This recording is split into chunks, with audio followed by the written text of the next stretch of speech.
اعوذ باللہ من الشیطان الرجیم پناہ مانگتا ہوں میں اللہ کی شیطان مردود سے۔ بسم اللہ الرحمن الرحیم شروع اللہ کا نام لے کر جو بڑا مہربان نہایت رحم والا ہے۔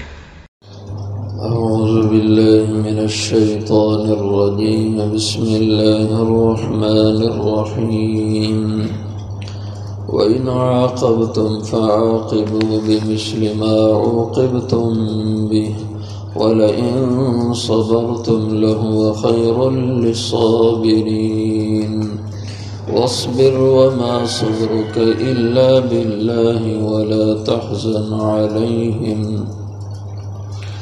ولا تحزن عليهم ولا تك في ضيق مما يمكرون إن الله مع الذين اتقوا والذين هم محسنون وإن عاقبتم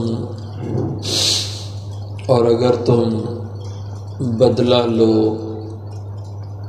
فعاقبوا تو پھر بدلہ لینا ہے بمثل ما عوقبتم به اسی کے بقدر جو تمہیں سزا دی گئی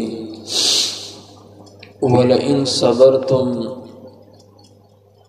اور البتہ اگر تم صبر کرو لَهُوَ خَيْرٌ لِلصَّابِرِينَ البتہ یہ بہت بہتر ہے صبر کرنے والوں کے لیے۔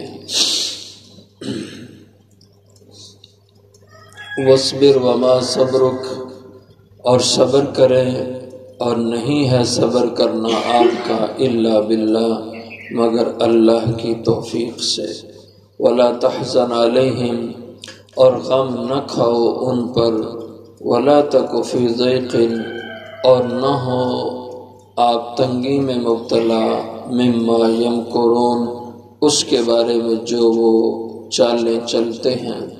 ان اللہ مع الذین بے شک اللہ ان لوگوں کے ساتھ ہیں اتقوا جو ڈرتے رہیں والذین هم محسنون اور وہ لوگ جو نیکی کرنے والے ہوں۔ غزوہ احد میں مسلمانوں کو بڑا نقصان اٹھانا پڑا۔ 70 کے لگ بھگ صحابہ رضی اللہ عنہم شہید ہوئے۔ ان میں 64 صحابہ انصار مدینہ میں سے تھے اور 6 صحابہ مہاجرین میں سے تھے۔ ان میں حضور اکرم صلی اللہ علیہ وسلم کے سگے چچا حضرت حمزہ رضی اللہ عنہ یہ شہید ہوئے تھے۔ آپ کے 2 چچا صرف مسلمان ہوئے تھے، ایک یہی حضرت حمزہ اور دوسرے حضرت عباس۔ اس کے علاوہ آپ کے چچاؤں میں سے کوئی بھی مسلمان نہیں ہوا۔ اور اس احد کے میدان میں جتنے صحابہ شہید ہوئے اکثریت کا مسلح کر دیا تھا کافروں نے۔ مسلح کا مطلب ہوتا ہے کہ اعضائے جسم کو کاٹ دینا اور شکل کو بگاڑ دینا، اس کو مسلح عربی میں کہا جاتا ہے۔ اکثر صحابہ کی حالت انہوں نے بگاڑ دی تھی۔ صرف ایک صحابی تھے حضرت حنظلہ رضی اللہ عنہ غسیل ملائکہ جن کو کہا جاتا ہے۔ ان کو انہوں نے ان کے جسم کی بے حرمتی نہیں کی تھی، اس لیے کہ ان کا والد ابو عامر یہ عیسائیوں کا بڑا راہب تھا۔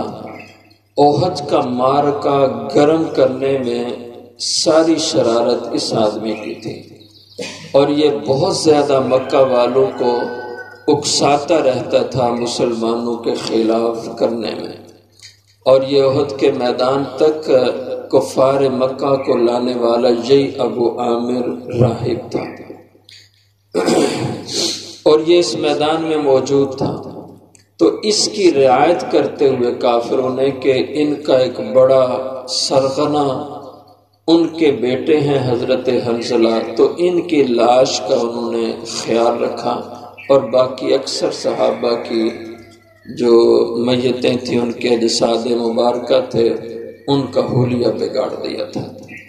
اور حضور اکرم صلی اللہ علیہ وسلم نے اختتام جنگ پہ فرمایا کہ مجھے چچا حمزہ نظر نہیں آ رہے، وہ کدھر ہے؟ تو ایک صحابی نے فرمایا کہ میں نے حمزہ کی آواز فلاں جگہ پہ سنی تھی۔ حضور نے فرمایا دیکھو، اور جا کے دیکھا تو حضرت حمزہ شہید ہو چکے تھے۔ حضور خود تشریف لائے اور حضرت حمزہ کی حالت دیکھی، سارا جسم کٹا ہوا تھا اور یہ سینہ چاک کیا ہوا تھا، اس سے دل اور کلیجہ نکالا ہوا تھا، اور یہ چہرہ بگاڑ دیا، ناک کاٹ دی، کان کاٹ دیے، ہاتھ کاٹ دیے، پاؤں کاٹ دیے، سارے جسم کو بگاڑ کے رکھ دیا تھا۔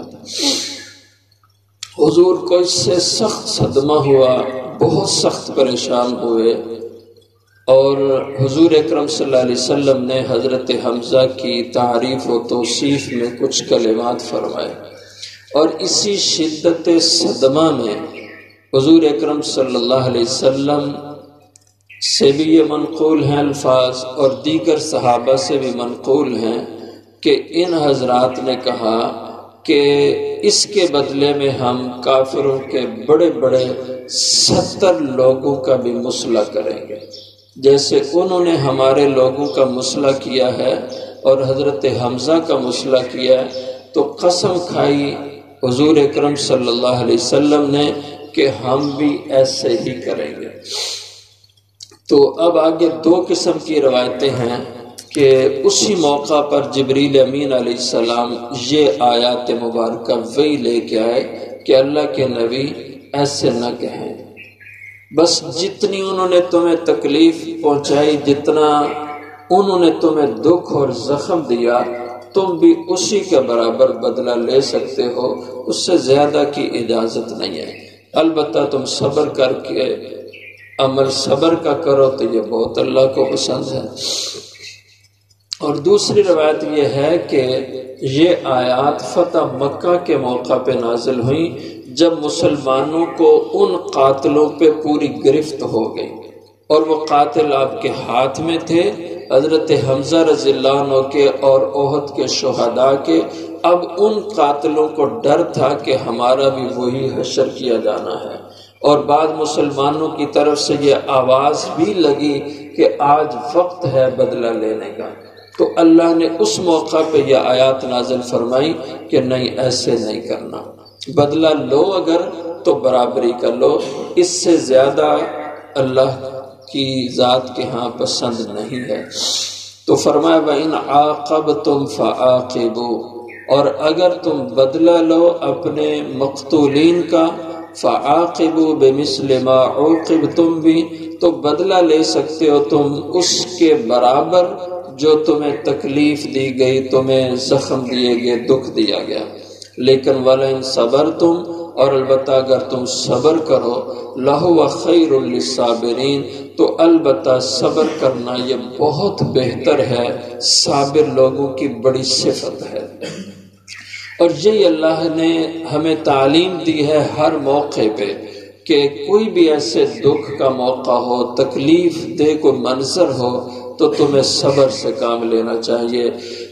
وَاصْبِرْ وَمَا صَبْرُكَ إِلَّا بِاللَّهِ، اور ظاہر ہے کہ کوئی بھی عمل جو مشکل ہو تو وہ اللہ کی توفیق سے ہی ہوتا ہے۔ اب ظاہر ہے آپ کو کوئی دکھ دے، آپ کو تکلیف دے، آپ کو کوئی اذیت دے، تو آپ کے جذبات بھی پورے بڑھ کے ہوتے ہیں کہ میں بھی اس سے بدلہ لوں گا۔ اب اس موقع پہ صبر کرنا یہ بڑی ہمت کا کام ہے، اور یہ بڑی جوان مردی کا کام ہے، اور اولو العزمی اس کو کہا کہ یہ اولو العزم لوگوں کا کام ہے، ایسے انتقام کے موقعوں پہ صبر کر لینا۔ تو اس لیے فرمایا وَاصْبِرْ وَمَا صَبْرُكَ إِلَّا بِاللَّهِ، اور آپ صبر کی راہ اختیار کریں، اور آپ کو صبر نہیں ملے گا الا باللہ، مگر اللہ کی ذات کی توفیق سے، اس کی مدد سے۔